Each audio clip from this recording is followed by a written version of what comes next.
बिस्मिल्लाहिर्रहमानिर्रहीम। अस्सलाम वालेकुम my dear students, my name is Moinuddin और मैं आपका इस्लामियात का टीचर। आज हमारा टॉपिक है हदीस नंबर 3। मेरे पास बेटा पेज नंबर है 50।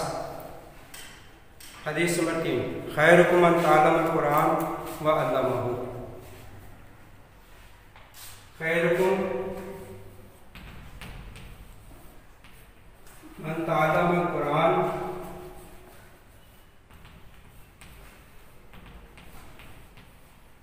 व अल्लमहु।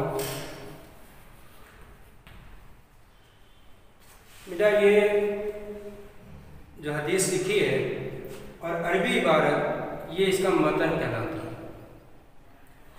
एक बात आप याद रखें कि बोर्ड के एग्ज़ाम में हदीस 3 नंबर की होती है और उसमें जो सबसे अहम इसका पोर्शन है जो आपको नंबर देगा वो है उसका तर्जमा। वो उसका क्या है? तर्जमा। अरबी आपके पास लिखी हुई आती है, आपको उसका तर्जमा करना है और उसके बाद उसकी तशरीह करनी है। और बोर्ड में जो किताब का तर्जमा है हदीस का वही प्रायोरिटी रखता है, वही सबसे अव्वलियत रखता है। अगर आपने इस तर्जमे को हूबहू लिख दिया तो आपको इसके नंबर मिलेंगे 2 और तशरीह का इसका है 1 नंबर। सवाल पूरा आएगा कि मंदरजा झेल हदीस का तर्जमा और तशरीह करें। तर्जमे के 2 नंबर होते हैं और तशरीह का 1 नंबर होता है। तो इसका मतलब ये हुआ कि हमें तर्जमा वही लिखना है जो किताब में मौजूद है, चाहे किसी भी सूरत। अब जैसे यहाँ पर लिखा हुआ है कि तुम में से बेहतर वो है जिसने कुरान सीखा और उसे दूसरों को सिखाया। यह है बेटा इसका पूरा तर्जुमा। तुम में से बेहतर वो है जिसने कुरान सीखा और उसे दूसरों को सिखाया।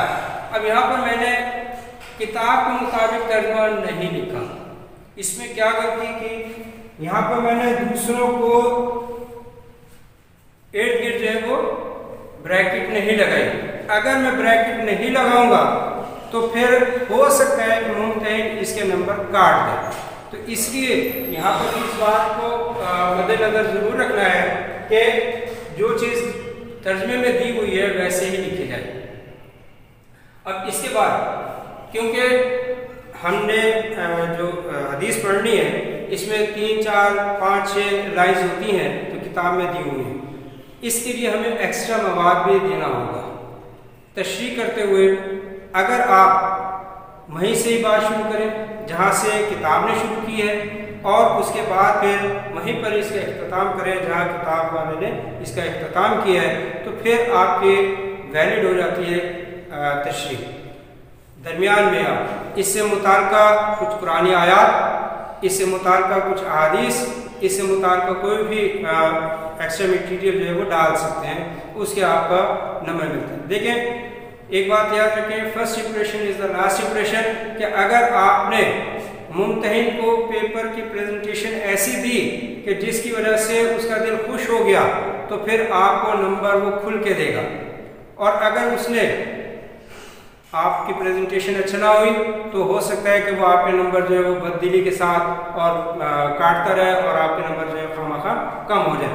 यहाँ पर जैसे मैंने पहले बताया कि ये जो है मतन कहलाता है अरबी में। आप 3, 4 हदीस वो बना लें, हेडिंग्स बना लें। नंबर 1 मतन हदीस अरबी लिखें मार्कर के साथ दरमियान में।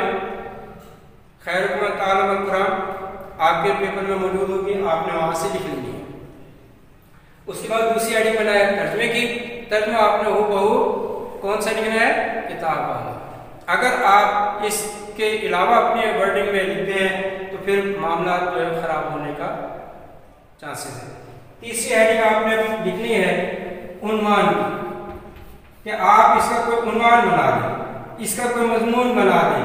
अब इसका उन्वान हमारे जहन में आ रहा है, क्या बता रहा है कि तुम में से बेहतर वो है जो जिसने कुरान सीखा उसे दूसरों को सिखाया, यानी फजीलत कुरान या फजाइल कुरान। तो यहाँ पर एक छोटी सी हेडिंग आप अपने बना लें, फजीलत कुरान, फजीलत कुरान, ये तीसरी हेडिंग। वो कि इसके मैंने जैसे पहले बताया कि first impression is the last impression. तो जब आपका एक तरतीब होगी तो मुमतहिन जो खुश होगा आपके नंबर बढ़ा देगा, देगा। और चौथा, आप इसी हेडिंग बनाए तशरीह की, और तशरीह में वहीं से बात शुरू करें जहाँ से किताब वाले ने शुरू की। जैसे पहला लफ्ज़ यहाँ पे दिया हुआ है कि कुरान हकीम कलाम इलाही है।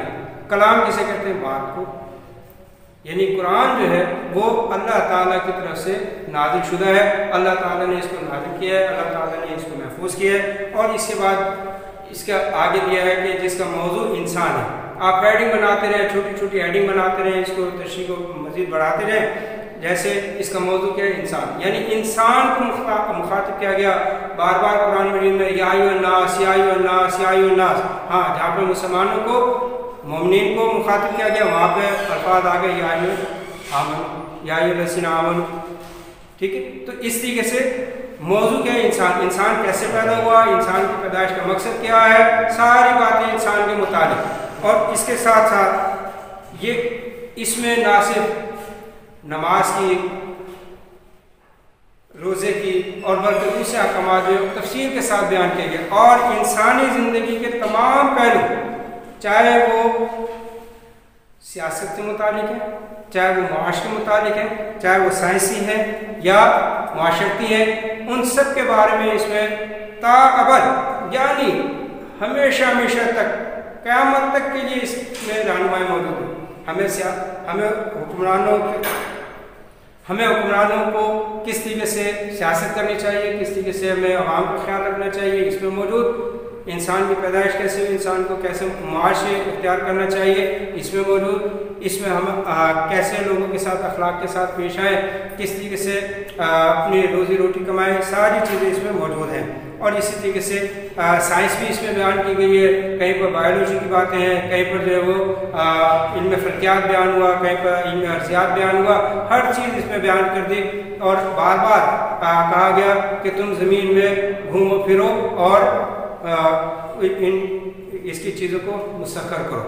इसके साथ बेटा यहाँ पे एक दो शॉर्ट क्वेश्चंस भी बनते हैं इसमें, और ये कहा गया कि हम आखिरत में उस वक्त तक कामयाब नहीं हो सकते जब तक कि हम अपनी दुनियावी जिंदगी को कुरानी तालीमात के मुताबिक ढाल नहीं लेते। यानी जब तक हम अपने दुनिया की ज़िंदगी को आखिरत की ज़िंदगी में कामयाबी के लिए कुरान के मुताबिक नहीं डालेंगे, आखिरत में कामयाब नहीं हो सकते। इसके लिए ज़रूरी है कि हम कुरान मजीद को समझें भी, पढ़ें भी और फिर दूसरों को इसकी तालीम भी दें। जैसे मैंने पहले बताया आपको कि इसमें बात वहीं से शुरू करनी जहाँ से हमने किताब से शुरू की और किताब पे एंड करनी है। दरमियान में अब क्योंकि फ़ज़ाइल कुरान की बात हो रही है तो इसमें जो है आप बहुत सारे कुरान के आयात भी लिख सकते हैं और हदीस भी लिख सकते हैं। तो आखिर में आपने इसी को यही बात लिखनी है कि हमने इसको समझना भी है, पढ़ना भी है और हमने ज़िंदगी में इसकी पैरवी करनी है और दूसरों को इसका पैगाम पहुँचाना है और इस पर अमल करने की तरगीब देनी है। वमा अलैना इल्लल बलाग।